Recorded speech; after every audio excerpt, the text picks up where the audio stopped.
भाभी, आप यहाँ क्या कर रही हो? मीनाक्षी चौंक जाती है। मैं बस सफाई। भाभी, ये कमरा यहाँ नहीं आना चाहिए था। मीनाक्षी डायरी को अपने आंचल में छुपा लेती है। रात को जब सब सो जाते हैं, मीनाक्षी चुपचाप डायरी निकालती है। पहले पन्ने पर साफ साफ लिखा था। मीनाक्षी पढ़ते पढ़ते रुक जाती है। उसका चेहरा सफेद पड़ जाता है। ये क्या लिखा है? वो अगला पन्ना पलटती है। उसकी आंखों से आंसू बहने लगते हैं। डायरी के पन्ने पलटते जाते हैं, लेकिन मीनाक्षी हर पन्ने पर रुक जाती है। कुछ पंक्तियां अधूरी हैं, कुछ शब्द जैसे खून से लिखे हों। बाहर हवेली में हवा चलने लगती है। तभी दरवाजे पर किसी के कदमों की आहट होती है। अरे बहू, अभी तक जाग रही हो? मीनाक्षी घबरा जाती है। वो डायरी को तकिए के नीचे छुपा देती है। जी, अभी सो रही थी। कदमों की आवाज दूर चली जाती है। मीनाक्षी की रात उसी डर में कटती है। उसकी आंखों में डायरी के शब्द घूमते रहते हैं। सुबह वो बदली बदली सी रहती है। बहू, आज कुछ परेशान लग रही हो? नहीं बाबूजी। लेकिन उसके हाथ कांप रहे थे। मीनाक्षी अब हर पल डरी रहती थी। उसे लगता है कोई उसे देख रहा है। वो हंसना पूरी तरह छोड़ देती है, बोलना भी कम कर देती है। एक शाम पड़ोसन बिमला चोरी से उससे बात करती है। बहू, तुम ठीक तो हो? बस निभा रही हूँ। इस घर की दीवारें भी सच जानती हैं। मीनाक्षी कांप उठती है। उस रात मीनाक्षी फिर डायरी खोलती है। आखिरी पन्ने पर कुछ ऐसा लिखा होता है कि उसके हाथ से डायरी गिर जाती है। सासू माँ, आपने ये सब सहा? उस रात के बाद से मीनाक्षी की हालत और ज्यादा बिगड़ने लगी थी। डायरी उसके तकिए के नीचे रहती, लेकिन नींद उसकी आंखों से कोसों दूर। एक दोपहर जब घर में सन्नाटा था, तभी मीनाक्षी अपने कमरे में बैठी थी। अचानक दरवाजे पर हल्की सी दस्तक हुई। कौन है? दरवाजा खुलता है और सामने भूषण जी खड़े होते हैं। आज उनके चेहरे पर सख्ती नहीं, बल्कि अजीब सा डर और थकान थी। बहू, क्या मैं अंदर आ सकता हूँ? जी आइए बाबूजी। भूषण जी कमरे में आते हैं। दरवाजा खुद ही बंद कर देते हैं। मीनाक्षी का दिल जोर से धड़कने लगता है। बहू, तुम इस घर में खुश तो नहीं हो, मैं ये देख सकता हूँ। नहीं बाबूजी, मैं तो बस। झूठ मत बोलो। इस हवेली में झूठ भी दीवारों से टकरा कर लौट आता है। मीनाक्षी चुप हो जाती है। तुम्हें एक बात बताने आया हूँ, पर यह बात इस कमरे से बाहर नहीं जानी चाहिए। कैसी बात बाबूजी? इस घर में तुम्हारी सास माधवी की आत्मा भटकती है। मीनाक्षी का चेहरा सन्न रह जाता है। क्या? हाँ बहू, उनकी आत्मा को शांति नहीं मिली, इसलिए इस घर में हंसी नहीं, उत्सव नहीं, आजादी नहीं। लेकिन क्यों बाबूजी? ये सवाल मत पूछो, बस इतना जान लो कि अगर इस घर में अनुशासन टूटा, अगर किसी ने नियम तोड़े, तो वो आत्मा क्रोधित हो जाती है। मीनाक्षी के कानों में जैसे सीटी सी बजने लगती है। इसलिए तुम्हें चेतावनी देने आया हूँ। बाहर मत निकलना, हंसना मत, फोन पर जोर से बात मत करना, और सबसे जरूरी बात, जी, इस घर के किसी भी अनुशासन को मत तोड़ना, नहीं तो परिणाम बहुत बुरा होगा। ये कहकर भूषण जी कमरे से निकल जाते हैं। मीनाक्षी वहीं पलंग पर बैठी रह जाती है, जैसे शरीर में जान ही नहीं बची हो। आजकल पता नहीं मुझे ऐसा क्यों लग रहा है कि मेरे पीछे कोई है। मुझे किसी की आहट महसूस होती है और कमजोरी भी महसूस होती है। ये तुम्हारा वहम भी हो सकता है, ज्यादा मत सोचा करो। उस दिन के बाद से मीनाक्षी और भी ज्यादा सहमी रहने लगी। उसे हर वक्त लगता कि कोई पीछे खड़ा है, लेकिन इंसान कितना भी डर जाए, मन कभी ना कभी टूट ही जाता है। एक दोपहर मीनाक्षी अकेली थी। रीना और पल्लवी ऊपर के कमरे में थी। राजीव बाहर गया हुआ था। मीनाक्षी ने धीरे से अपना फोन निकाला। स्क्रीन पर अपनी बचपन की सहेली का नाम देखकर उसकी आंखें भर आईं।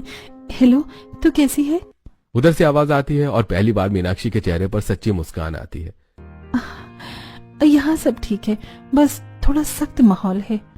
बातों बातों में मीनाक्षी हंस पड़ती है। उसकी हंसी हवेली में गूंज जाती है। तभी जोर से छड़ी पटकने की आवाज आती है। अरे ये क्या हो रहा है? मीनाक्षी के हाथ से फोन छूटते छूटते बजता है। कुछ ही सेकंड में पूरा परिवार वहां जमा हो जाता है। भूषण जी का चेहरा तमतमाया हुआ। रीना और पल्लवी डरी हुई। बहू, तुम्हें समझाया नहीं गया था? बाबूजी, मैं बस। अरे बस, इस घर में बस नाम की कोई चीज नहीं। ये कोई मायके की गली नहीं है। तुम्हें चेतावनी दी गई थी, हंसना मना है, फोन पर बात करना मना है। भाभी, क्यों किया आपने? अब सब गुस्सा हो जाएंगे। अनुशासन तोड़ा है इसने, इसे सजा मिलनी चाहिए। मीनाक्षी की आंखों से आंसू बहने लगते हैं, लेकिन उसी पर उसके मन में कुछ बदल जाता है। डर की जगह अब एक अजीब सा साहस आने लगता है। मीनाक्षी धीरे धीरे अपने आंसू पोंछती है। उसकी आंखें अब अलग चमक से भर जाती हैं। बस बहुत हो गया। सब चौंक जाते हैं। ये क्या बोल रही हो बहू?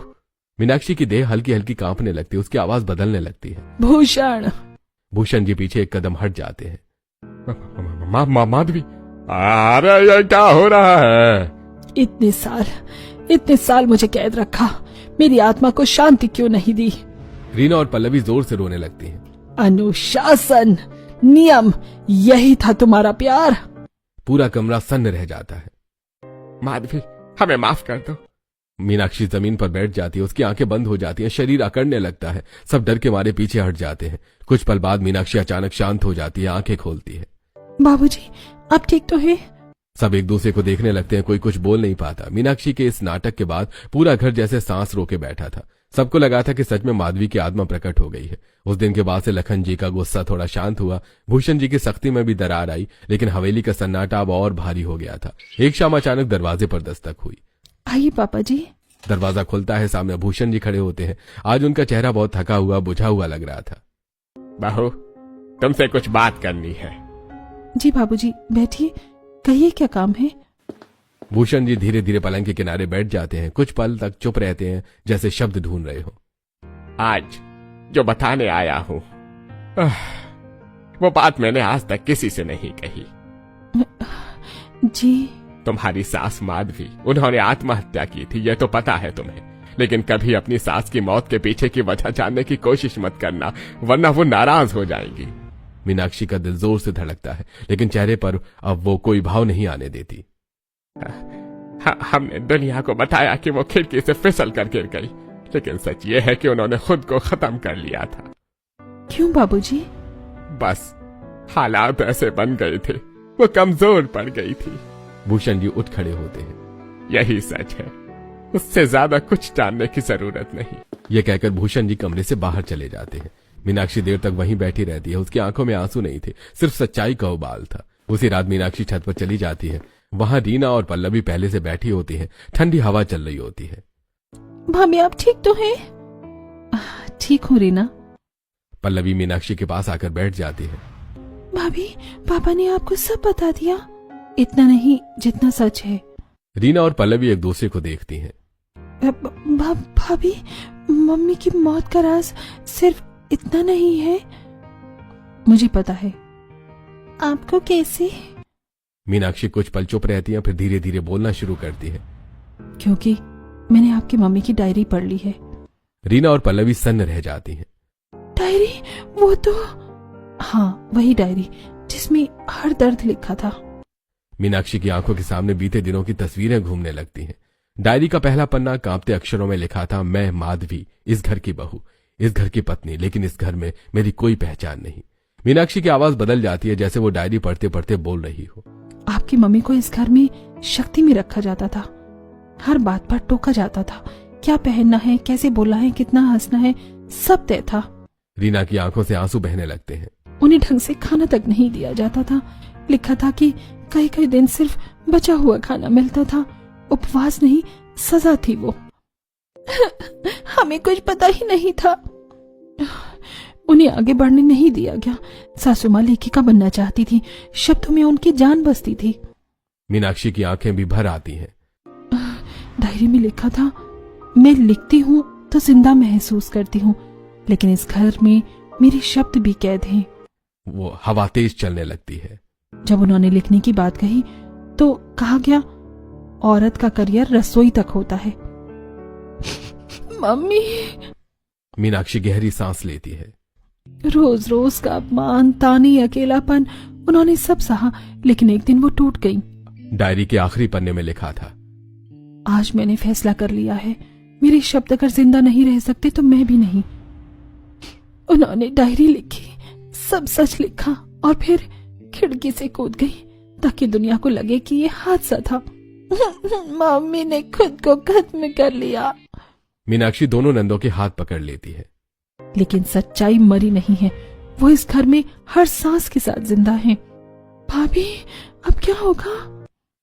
अब वही होगा जो आपकी मम्मी चाहती थी, सच सामने आएगा। हवेली के ऊपर बादल गरजते हैं। मीनाक्षी मन ही मन कहती है, मैंने पूरी डायरी पढ़ ली है, हर सच जान लिया है और अब इस घर को आईना दिखाने का वक्त आ गया है। माधवी की डायरी का सच जानने के बाद मीनाक्षी के अंदर कुछ पूरी तरह बदल चुका था। अब वो सिर्फ सहने वाली बहू नहीं रही थी, अब वो इस हवेली की चुप्पी तोड़ना चाहती थी, डर को खत्म करना चाहती थी और सबसे ज्यादा इस टूटे हुए परिवार को एक करना चाहती थी। लेकिन ये रास्ता आसान नहीं था। अगले दिन सुबह जब मीनाक्षी रसोई में काम कर रही थी, बाहर आंगन में पड़ोसन इकट्ठा थी। सुना है नई बहू घर के नियम बदलने चली है। अरे बहन, ये ठाकुरों की हवेली है, यहाँ पत्थर भी नियम से पड़े हैं। ऐसी बहुएं आती हैं और चली जाती हैं, घर नहीं बदलता।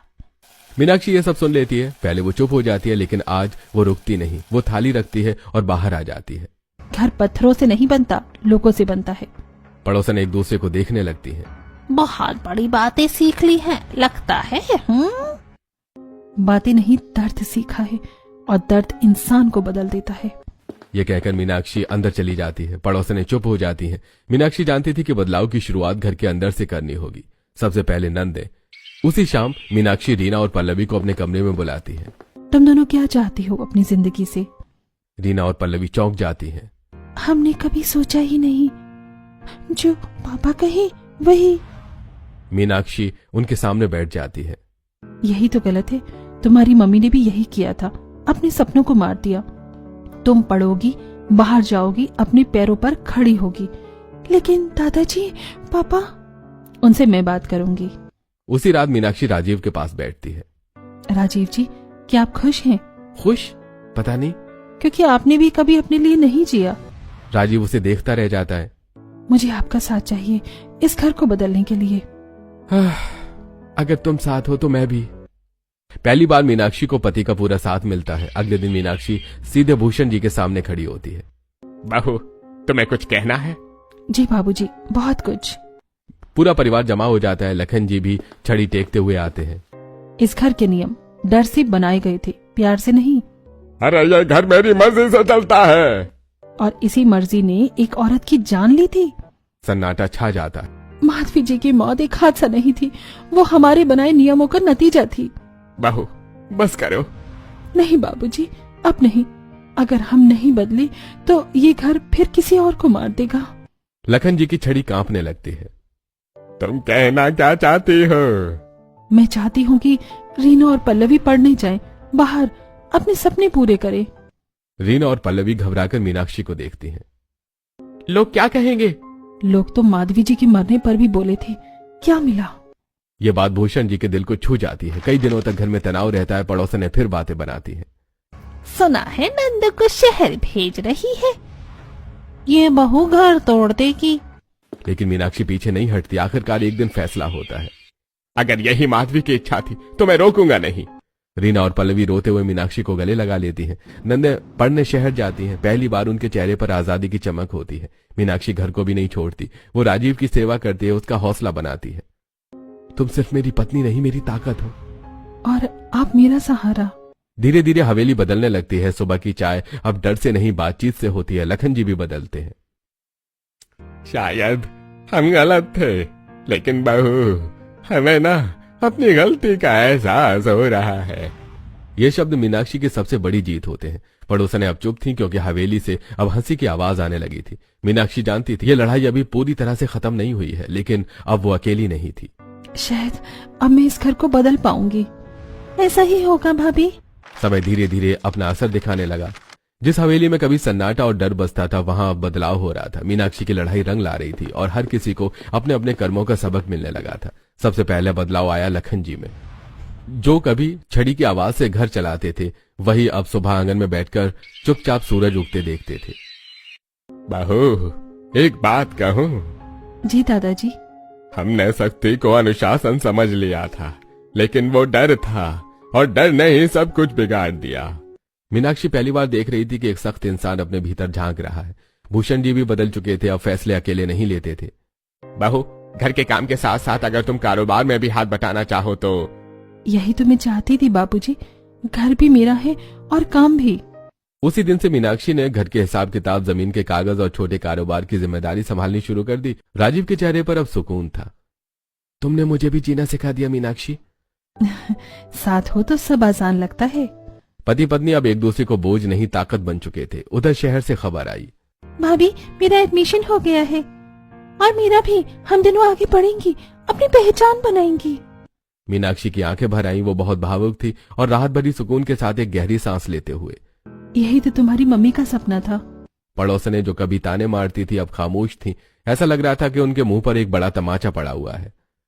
मानना पड़ेगा, बहू ने घर को जोड़ दिया। हर किसी के बस की बात नहीं होती, वो तो बहू की वजह से संभव हो पाया। हवेली अब मिसाल बन चुकी थी। सब लोग परिवार और हवेली के गुणगान में लगे थे। कुछ महीनों के बाद घर में एक छोटी सी पूजा रखी गई। कोई डर नहीं, कोई पाबंदी नहीं, सिर्फ सच्चे मन से प्रार्थना। मीनाक्षी दिया और अगरबत्ती जलाती है और भगवान को याद करते हुए उनका शुक्रिया अदा करती है। माधवी माँ, देखिए आपका घर अब बदल गया है। उसी रात मीनाक्षी को सपना आता है। हवेली के पुराने आंगन में माधवी खड़ी होती है, सफेद साड़ी में, चेहरे पर शांति और आंखों में सुकून। बहू, अब मेरा बोझ हल्का हो गया है। माँ, मैंने वही किया जो आप चाहती थी। अब ये घर जी रहा है, इसलिए मैं मुक्त हूँ। हवा में हल्की सी रोशनी फैलती है और माधवी की आकृति धीरे धीरे विलीन हो जाती है। सुबह मीनाक्षी की नींद खुलती है। उसके चेहरे पर अजीब सा सुकून होता है। आज बहुत शांत लग रही हो। क्योंकि आज सच में सब ठीक है। हवेली के दरवाजे खुलते हैं, धूप अंदर आती है, हंसी की आवाजें गूंजती हैं। ये वही घर था, पर अब यहाँ डर नहीं था, सिर्फ समझ, सम्मान और साथ था। और कहीं न कहीं माधवी की आत्मा मुस्कुराते हुए मुक्त हो चुकी थी। सासू माँ, अपना आशीर्वाद हमेशा मुझ पर बनाए रखना, इतनी शक्ति देना कि इस घर को मैं अच्छे से संभाल सकूं।